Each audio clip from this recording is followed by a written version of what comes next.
علی النبی یا ایھا الذین آمنوا صلوا علیہ وسلموا تسلیما۔ درود پاک پڑھ لیں۔ الصلاۃ والسلام علیک یا سیدی یا رسول اللہ وعلی آلک واصحابک یا حبیب اللہ۔ یہ ایصال ثواب کی مجلس ہے تو اپنی نیت کو بحال اور برقرار رکھیں کہ جس ہستی کی روح کے لیے ہم نے ایصال ثواب پیش کرنا ہے، آپ جب درود پڑھیں تو یہ نیت رکھیں کہ اللہ شاہ صاحب کی والدہ مرحومہ کی روح کو یہ ثواب پہنچائے۔ پڑھیے۔ الصلاۃ والسلام علیک یا سیدی یا رسول اللہ وعلی آلک واصحابک یا حبیب اللہ۔ پڑھیے۔ الصلاۃ والسلام علیک یا سیدی یا رسول اللہ وعلی آلک واصحابک یا حبیب اللہ۔ مولا صلی وسلم دائما ابدا علی حبیبک خیر الخلق کلہم۔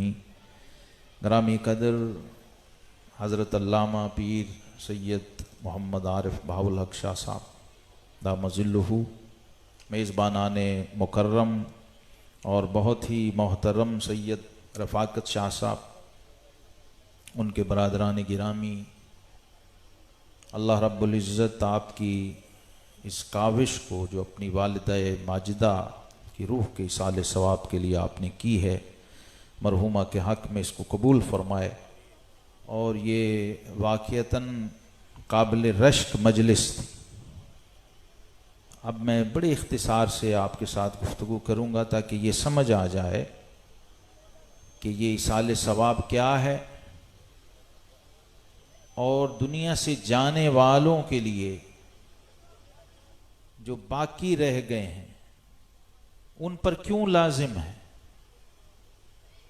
ماں باپ کے حقوق میں صرف یہی نہیں ہے کہ والدین ہیں تو ان کی خدمت کر لو۔ ہمارے دین کا یہ کمال ہے، ہمارے دین میں یہ وسعت ہے کہ آپ اس دنیا میں ہوں تو بھی حقوق کو برقرار رکھا گیا، آپ اس دنیا سے رخصت ہو جائیں تو پھر بھی جانے والے کے حق کو رہ جانے والوں پر لازم فرمایا گیا۔ ورنہ دنیا میں اس وقت جتنی بھی جدید ترین اپروچ ہے، ہیومن رائٹس کا لوگ لفظ استعمال کرتے ہیں، انسانی حقوق کی بات کرتے ہیں، تو ان کا دائرہ بڑا ہی محدود ہے، لیکن اسلام نے جو حقوق کا تصور دیا ہے اور آقا کریم علیہ السلام کی رحمت للعالمین کی جو رینج بتائی ہے وہ کیا ہے؟ فرمایا اگر میرا امتی اس دنیا میں جی رہا ہو تو بھی میری رحمت کا فیض اسے پہنچے گا، اور اگر اس دنیا سے رخصت ہو کے قبر کی گہرائی میں چلا جائے تو بھی رحمت للعالمین کا لنگر اس کے پیچھے جائے گا۔ قرآن نے اس کو اتنی صراحت سے بیان کر دیا ہے کہ کسی اور کتاب کے ریفرنس کی ضرورت نہیں رہتی۔ اور میں نے جو آیت پڑھی ہے اتنی معروف دعا ہے کہ تقریباً ہر مسلمان کو یاد ہوتی ہے، نماز کے اندر بطور وظیفہ پڑھی جاتی ہے، اور اللہ کے جلیل القدر اول العزم رسول کی دعا ہے، جن کی نسبت سے ہم حج کرتے ہیں، جن کی نسبت سے ہم قربانی کرتے ہیں، جن کی نسبت سے ہم درود ابراہیمی پڑھتے ہیں، اور جن کی نسبت سے ہم قبلہ ابراہیمی کی طرف منہ کر کے نماز ادا کرتے ہیں۔ سیدنا ابراہیم خلیل علیہ السلام کی ادا کو رب نے دعا بنایا، اور پھر اس دعا کو قرآن پاک کی مستقل آیہ کریمہ بنا دیا۔ اب اللہ کا پیغمبر اپنے رب سے مانگے تو وہ عبث نہیں ہوا کرتا، اور رب قرآن میں کسی چیز کو آیت بنا دے تو وہ بے محل اور بیکار نہیں ہوا کرتی۔ تو اب دعا دیکھیے کیسی خوبصورت دعا ہے۔ ربنا اغفر لی، اے پالنے والے۔ یہ ترجمہ آپ غور سے سنیں گے تو آپ کو مزہ آئے گا، آپ کی روح محظوظ ہوگی۔ حضرات صوفیہ کہتے ہیں کہ لذت کے انسان کے پاس دو ذریعے ہیں، ایک نفس ہے، ایک روح ہے۔ بعض دفعہ بندہ کچھ سن رہا ہوتا ہے لیکن اس کا نفس محظوظ ہو رہا ہوتا ہے، اس کے نفس کو تقویت مل رہی ہوتی ہے، وہ پروموٹ ہو رہا ہوتا ہے، اس میں انرجی آ رہی ہوتی ہے، اور کوئی کلام ایسا ہوتا ہے کہ اس سے نفس کمزور ہو رہا ہوتا ہے اور روح مضبوط ہو رہی ہوتی ہے۔ یہ دونوں ذریعے ہیں نا، ایک لذت روحانی ہوتی ہے، ایک لذت نفسانی ہوتی ہے۔ اس لیے بزرگان دین نے اس فرق کو ملحوظ رکھا کہ جب تم کسی مجلس میں بیٹھو، ایون کہ قرآن بھی سنو، نماز بھی پڑھو، تو اس فرق کے ساتھ، اس شعور کے ساتھ کہ کیا اس سے تمہارا نفس محظوظ ہو رہا ہے، شیطانی قوتوں کو زیادہ پروموشن مل رہی ہے، یا تمہاری روح کو قوت مل رہی ہے۔ نمازی بھی دو قسم کے ہیں نا، ایک وہ ہیں جن کو فرمایا فویل للمصلین الذین هم عن صلاتهم ساہون، نمازی ہیں لیکن ہلاک و برباد ہو گئے، ہیں نمازی لیکن جہنمی ہیں۔ ایک وہ ہیں قد افلح المؤمنون الذین هم فی صلاتهم خاشعون، یہ نمازی ہیں لیکن فرمایا یہ کامیاب ہو گئے، یہ بامراد ہو گئے۔ کیوں؟ کیونکہ ان کی نماز وہ نور پیدا کرتی ہے جس سے روح کو طاقت ملتی ہے، روح کو انرجی ملتی ہے۔ تو محفل بھی وہی محفل ہے جس سے روح کو لنگر ملے، روح کو رزق ملے۔ ذکر بھی وہی ذکر ہے جس سے روح کو قوت ملے۔ عبادت بھی وہی عبادت ہے جس سے نور جنریٹ ہو اور مومن کی روح کو وہ چمکا دے۔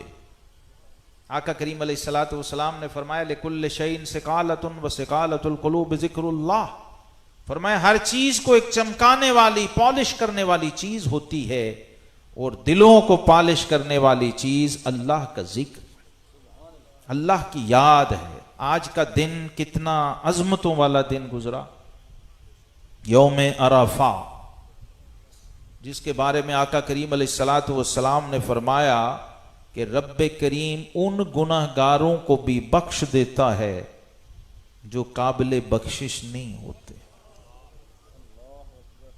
اور اس شام کو رحمت کائنات صلی اللہ علیہ وسلم نے ایک دعا کرنا شروع کی، کہا مولا جتنے آئے ہیں ان کو بخش دے، اور یہ بار بار دعا ہو رہی تھی، مولا جتنے آئے ہیں ان کو بخش دے۔ رب کریم نے فرمایا محبوب میں نے بخش دیا سوائے اس کے جس نے اپنی جان پہ ظلم کیا، جس کا مظلوم میری بارگاہ میں فریاد گناہ ہے، اس ظالم کے سوا میں نے سب کو بخش دیا۔ اور آقا کی رحمت کا جوش یہ تھا کہ آتا ہے فقیروں پہ انہیں پیار کچھ ایسا، خود بھیک دیں اور خود کہے منگتے کا بھلا ہو۔ آقا علیہ السلام نے دعا مانگنا نہیں چھوڑی، مانگتے رہے۔ جب اگلی صبح آئی، مزدلفہ والی صبح آئی، تو صدیق اکبر رضی اللہ عنہ اور فاروق اعظم رضی اللہ تعالیٰ نے آپ کو مسکراتے ہوئے، تبسم فرماتے ہوئے دیکھا، تو عرض کی حضور یہ موقع مسکرانے کا تو نہیں تھا، اس وقت ہم جس حال اور جس کیفیت میں ہیں کبھی آپ کو اس طرح تبسم فرماتے نہیں دیکھا۔ تو آقا کریم علیہ السلام نے فرمایا کہ صدیق میں کل شام سے اپنے رب سے جو مانگ رہا تھا وہ میرے رب نے مجھے دے دیا۔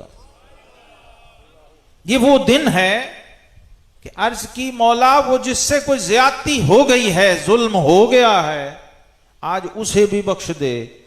تو رب کریم نے فرمایا کہ اس کو کیسے بخش دوں جس کے پیچھے کوئی مظلوم فریاد کو نہ ہو۔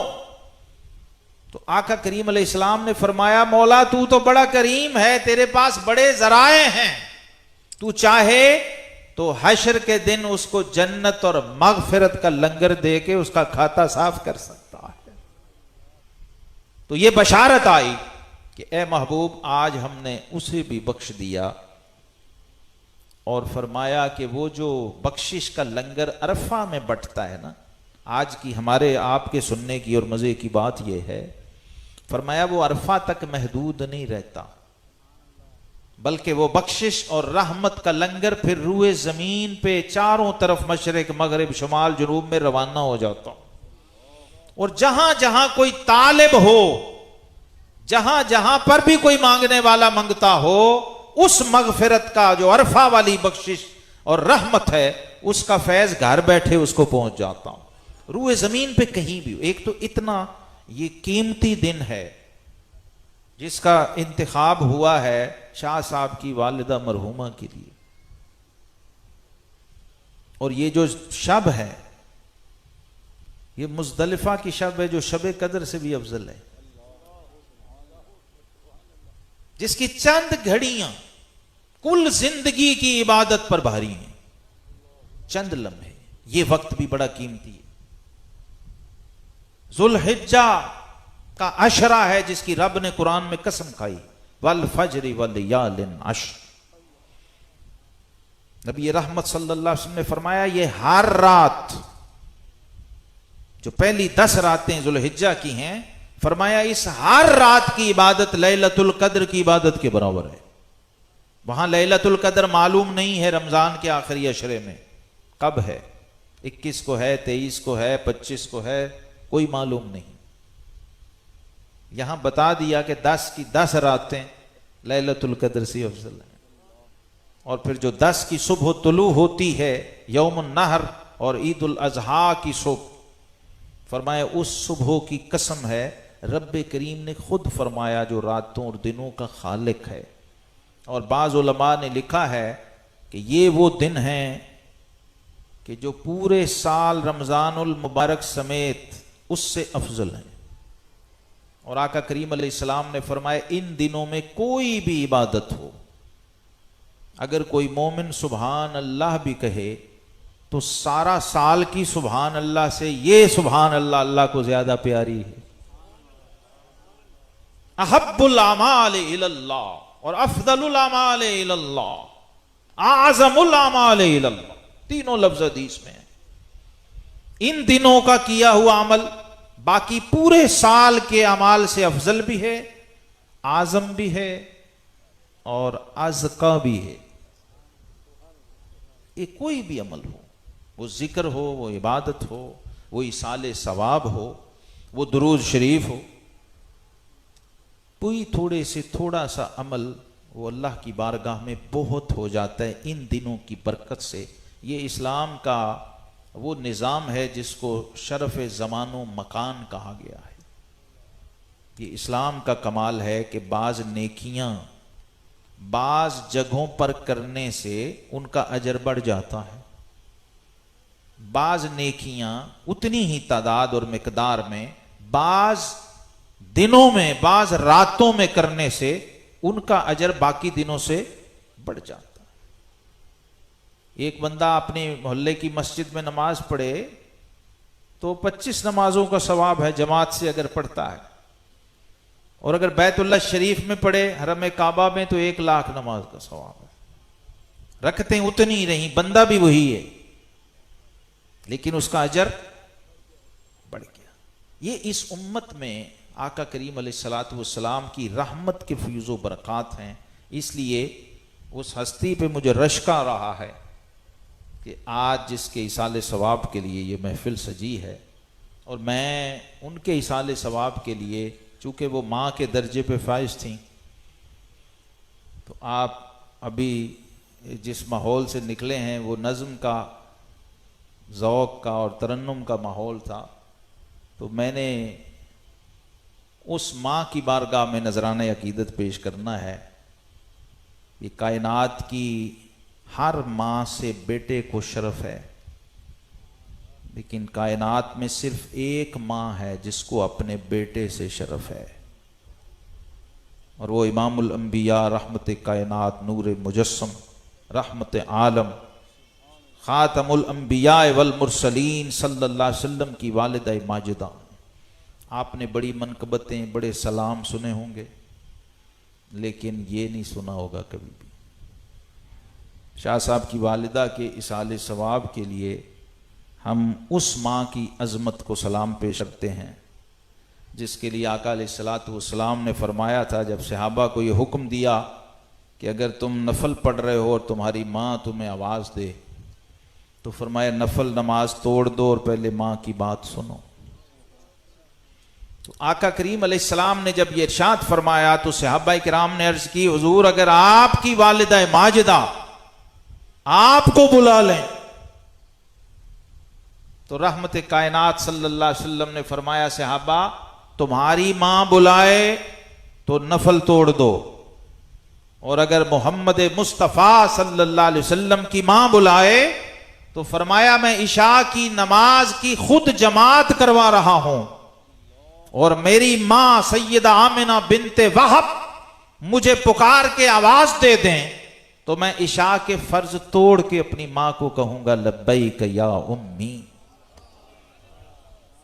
یہ وہ عظمت مآب ہستی ہے جس کے شکم کو رب نے وحدہ لا شریک بنایا. نہ کوئی بہن نہ کوئی بھائی، اس شکم کو بھی لا شریک رکھا اور اس جوڑے کو چنا ہے. جہاں سے یہ سلسلہ چلا سیدہ آمنہ اللہ تعالی عنہا جو سیدہ فاطمہ الزہرا کی دادی جان ہے، سیدہ خدیجہ الکبریٰ سیدتنا عائشہ صدیقہ رضی اللہ تعالی عنہا کی مادر نسبتی ہیں. ان کی بارگاہ میں شاہ صاحب میرے دائیں طرف بیٹھے ہوئے ہیں، تو میں حصول برکت اور حصول تقویت کے لیے سیدہ آمنہ رضی اللہ تعالی عنہا کی بارگاہ میں منقبت کے اشعار پیش کرتا ہوں. مجھے امید ہے کہ آپ میں سے کسی نے بھی پہلے سیدہ آمنہ کی منقبت نہیں سنی.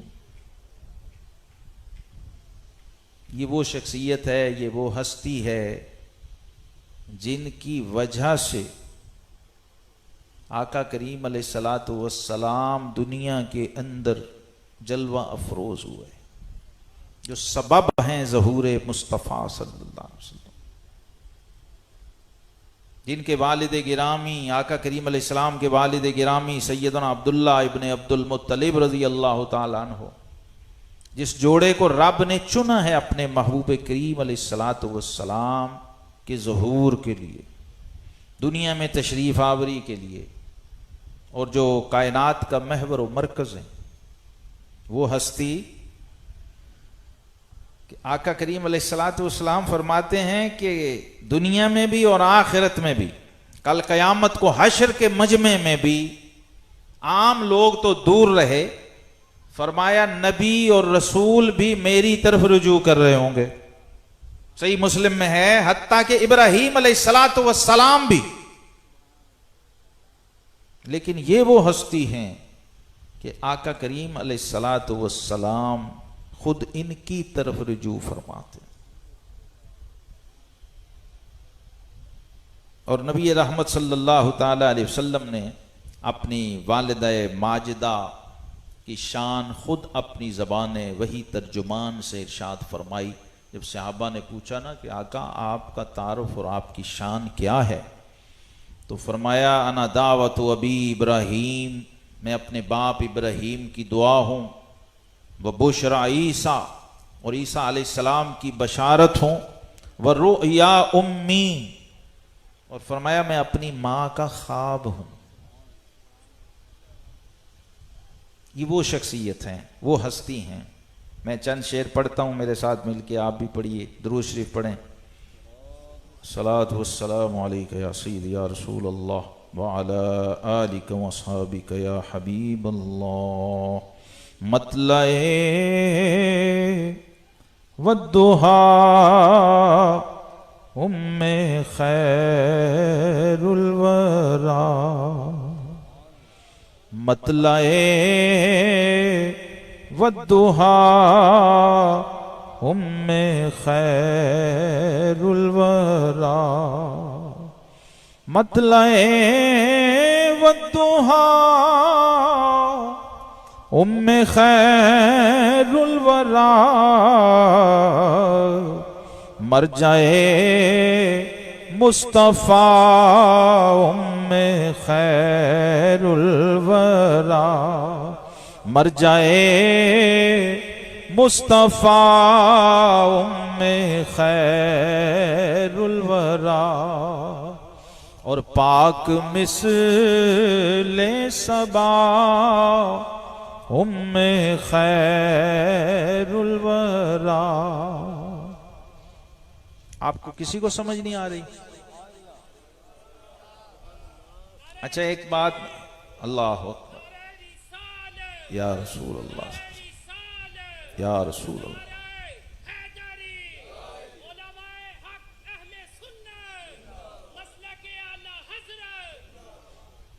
یہ جو آپ فرمائش پہ سبحان اللہ کہتے ہیں نا، اس پہ جنت میں درخت نہیں لگتا.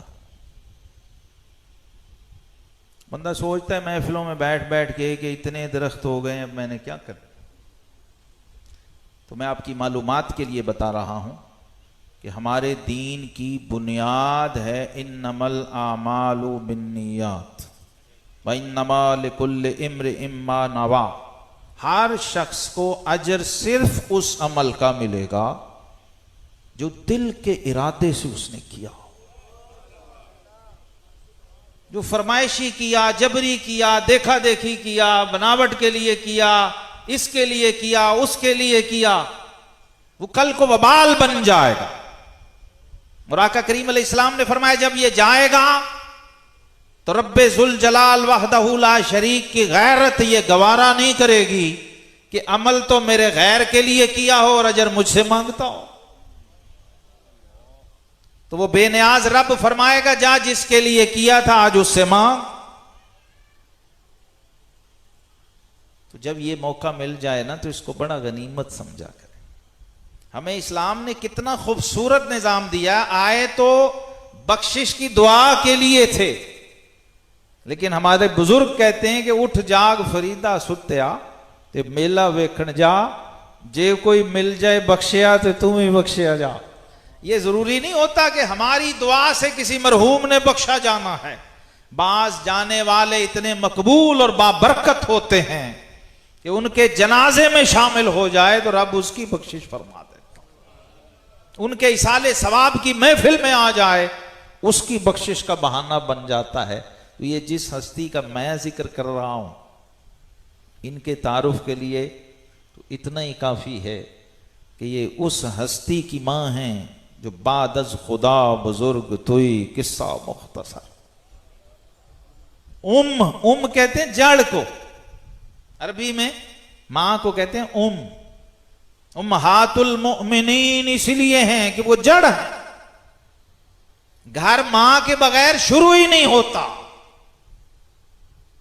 جب آپ اہل بیت کہتے ہیں تو اہل بیت کا مطلب ہی یہ ہے کہ جو ماں سے شروع ہو. گھر اہل بیت سے شروع ہوتا.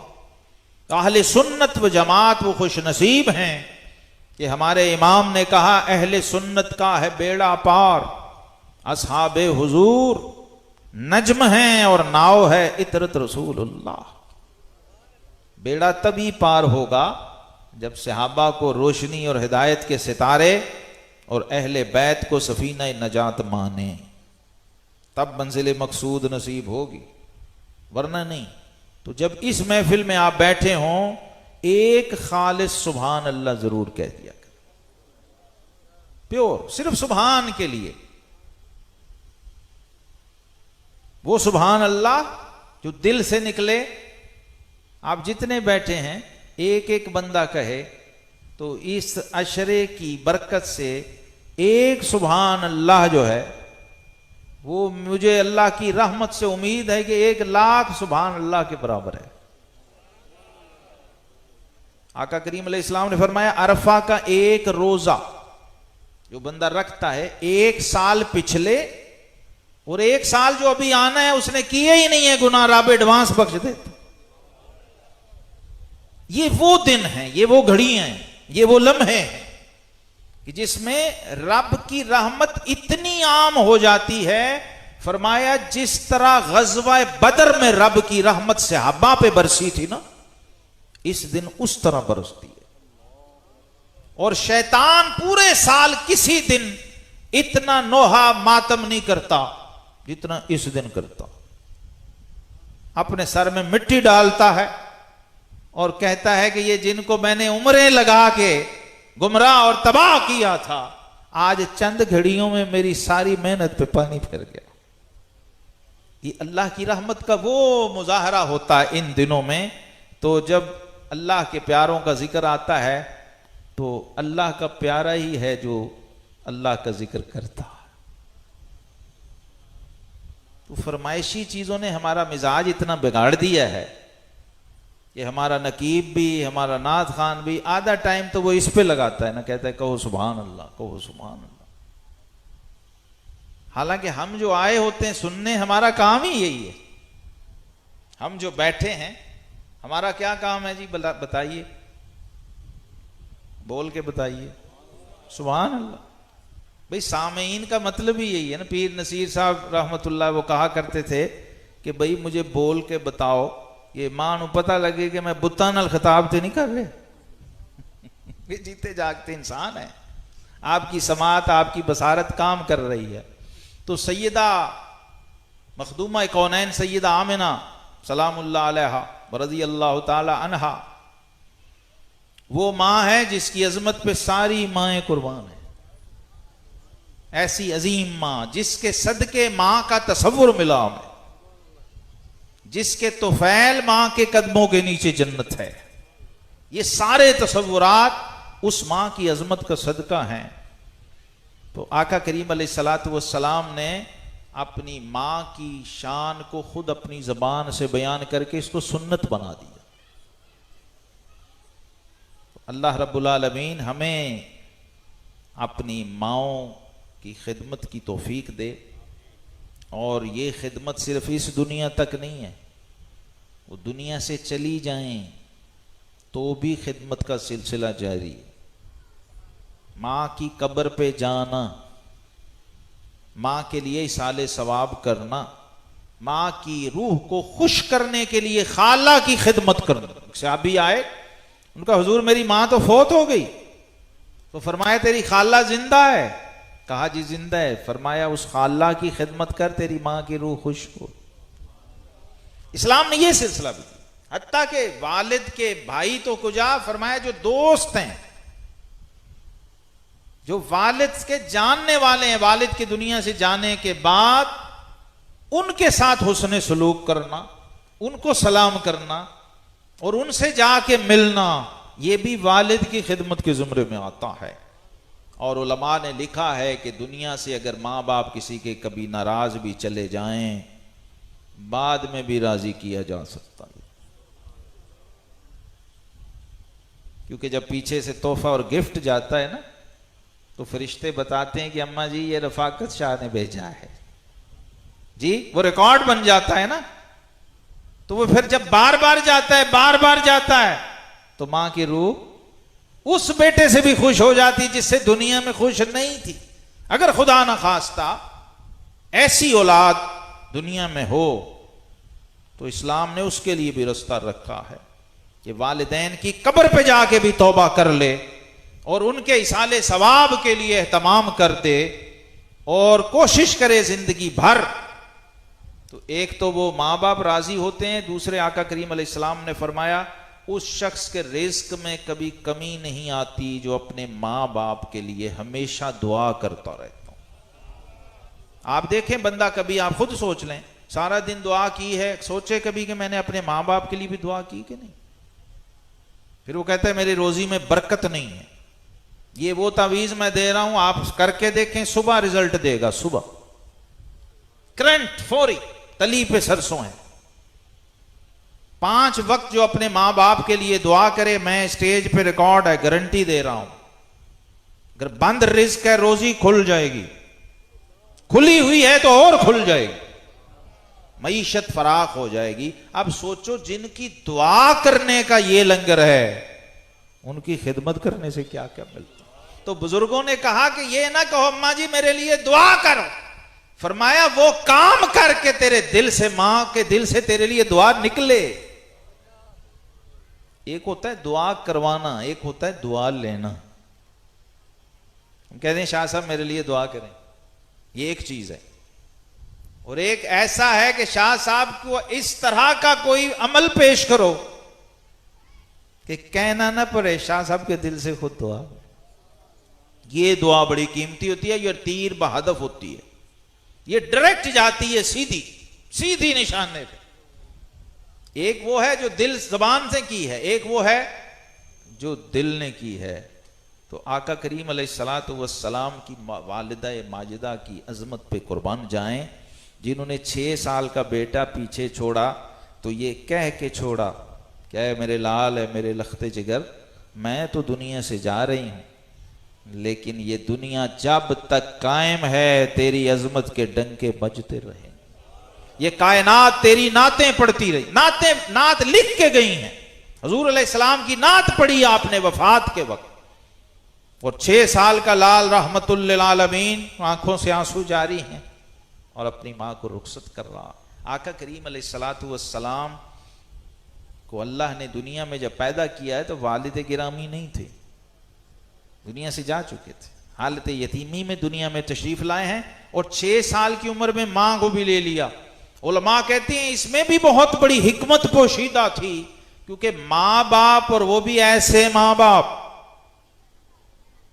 اگر بڑی عمر میں ماں باپ ہوتے تو آقا کریم علیہ الصلوۃ والسلام اپنے والدین کی تعظیم و تکریم فرماتے. اور اللہ کو حضور علیہ الصلوۃ والسلام کی شان و عظمت کے آگے یہ گوارا نہیں تھا کہ میرا محبوب کسی کی تعظیم کر رہا ہو، اس لیے دنیا سے پہلے اٹھا لیا کہ میرے حبیب میں نے پوری کائنات بنائی ہی اس لیے ہے کہ وہ تیری تعظیم کرے، تیری تکریم کرے، تیری شان و عظمت بیان. اور بھی بڑی حکمتیں ہیں، لیکن ایک حکمت یہ بھی تھی، کوئی بہن بھائی بھی نہیں رکھا کہ کسی کو برابری کا شائبہ تک بھی نہ آ جائے کہ میرے بھائی ہیں جی، بہن کہتی میرے بھائی ہیں جی، بھائی کہتا میرے بھائی ہیں جی، برابری کا شائبہ. اس لیے اہل بیت اطہار کی عظمت پہ قربان جائیں، گھر کے فرد ہو کے، بیوی ہو کے، شوہر کو کہتی ہیں ام المومنین سیدہ عائشہ صدیقہ، کیا کہتی ہیں؟ فداک امی و ابی یا رسول اللہ. سیدۃ النساء الجنہ سیدہ فاطمہ الزہرا سلام اللہ علیہا، حضرت سیدہ زینب، سیدہ ام کلثوم، سیدتنا رقیہ رضی اللہ تعالیٰ عنہ، چاروں بیٹیاں حضور علیہ الصلوۃ والسلام کی. ہم بھول جاتے ہیں اہل بیت کو یاد کرتے ہوئے، یاد نہیں رہتے نام.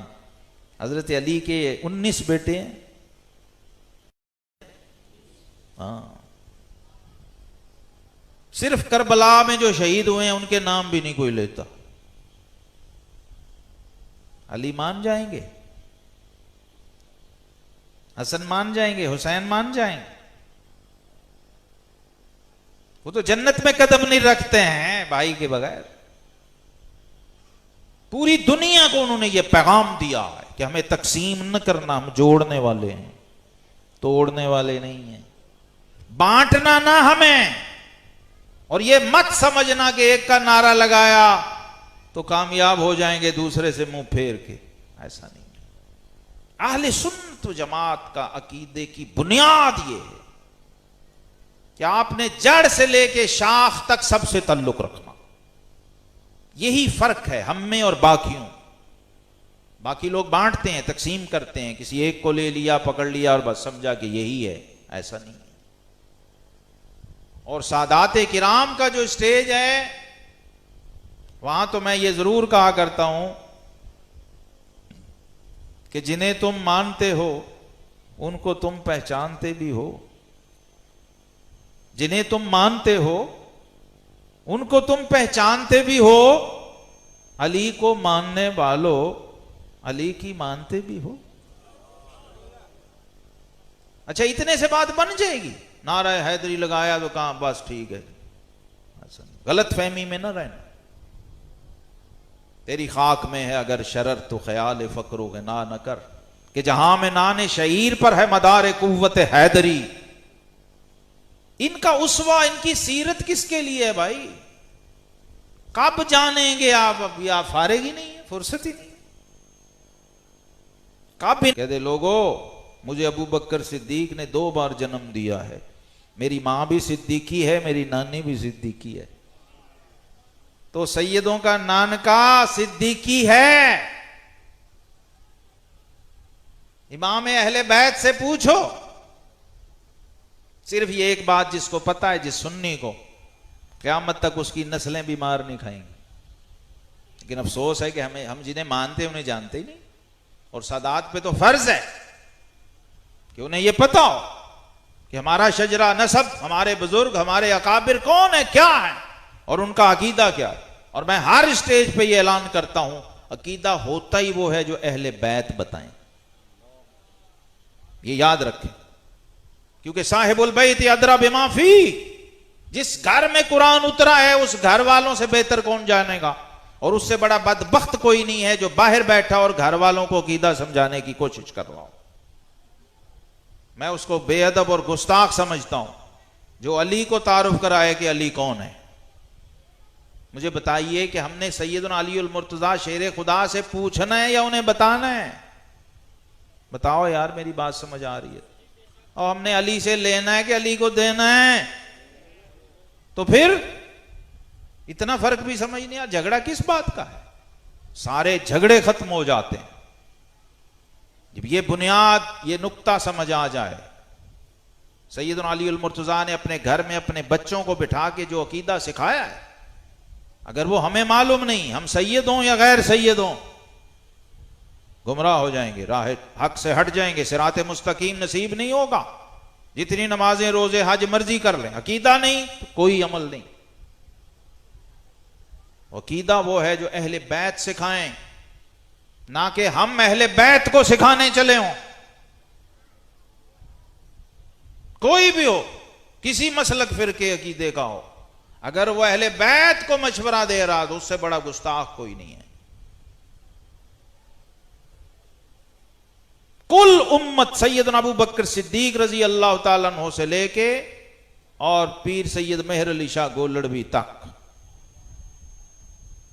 پوری امت کا اس پہ اتفاق ہے، تمام ائمہ، کہ عقیدہ جب پوچھنا ہے ائمہ اہل بیت سے پوچھو تاکہ گمراہ نہ ہو، بھٹک نہ سکو، کوئی ڈنڈی نہ مار سکے، کوئی تم پہ اٹیک نہ کر سکے.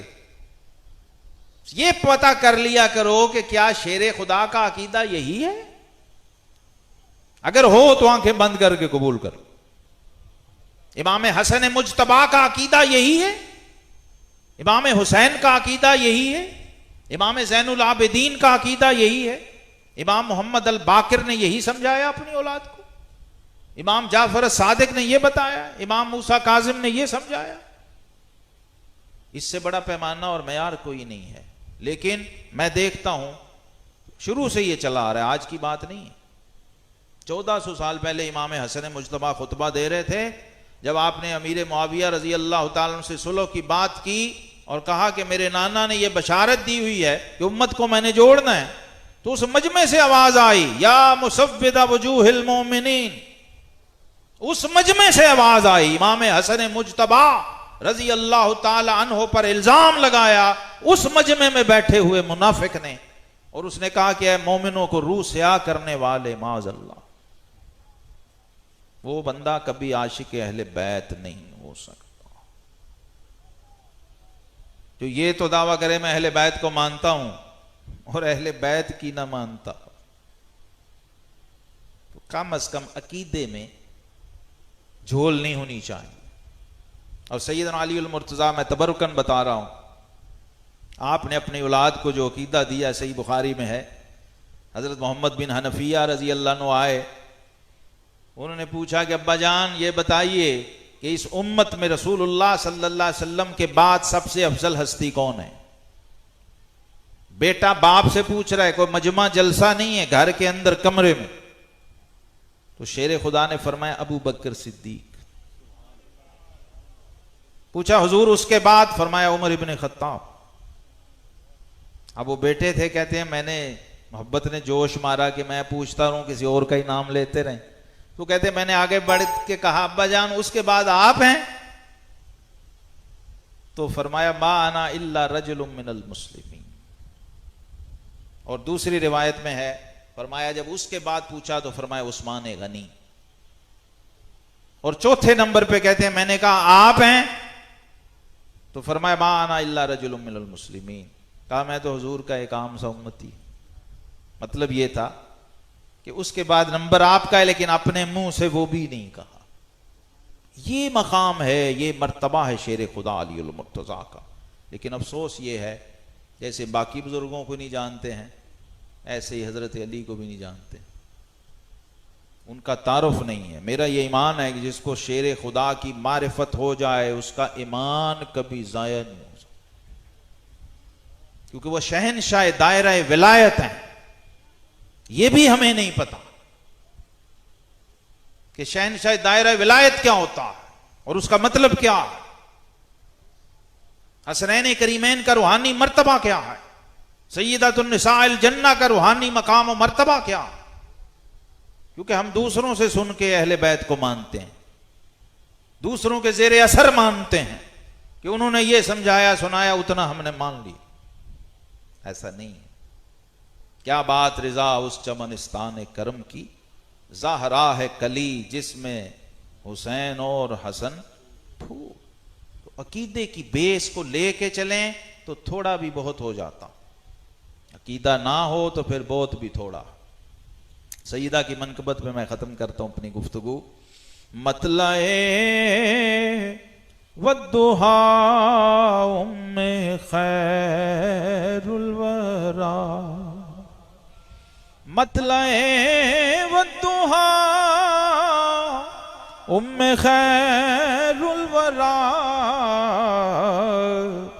مرجع مصطفیٰ ام خیر الورا، مرجع مصطفیٰ ام خیر الورا، اور مادر مشفق و مہربان نبی، مادر مشفق و مہربان نبی،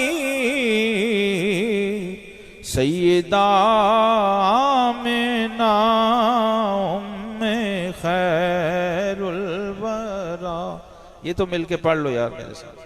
سیدہ آمنہ ام خیر الورا، سیدہ آمنہ ام خیر الورا، اور حامل نور خالق ہے ان کا شکم، حامل نور خالق ہے ان کا شکم، روشنی کی بنا ام خیر الورا، مرجع مصطفیٰ ام خیر الورا، اور بت پرستی کے ماحول میں رہ کے بھی، بت پرستی کے ماحول میں رہ کے بھی، تھیں بتوں سے جدا ام خیر الورا، تھیں بتوں سے جدا ام خیر الورا۔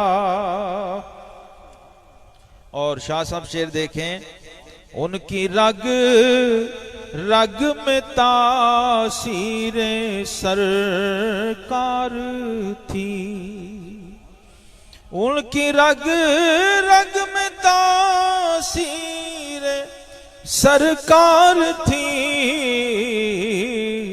مادر باصفا ام خیر الورا، مادر باصفا ام خیر الورا، اور ہیں خدیجہ کی وہ مادر نسبتی، ہیں خدیجہ کی وہ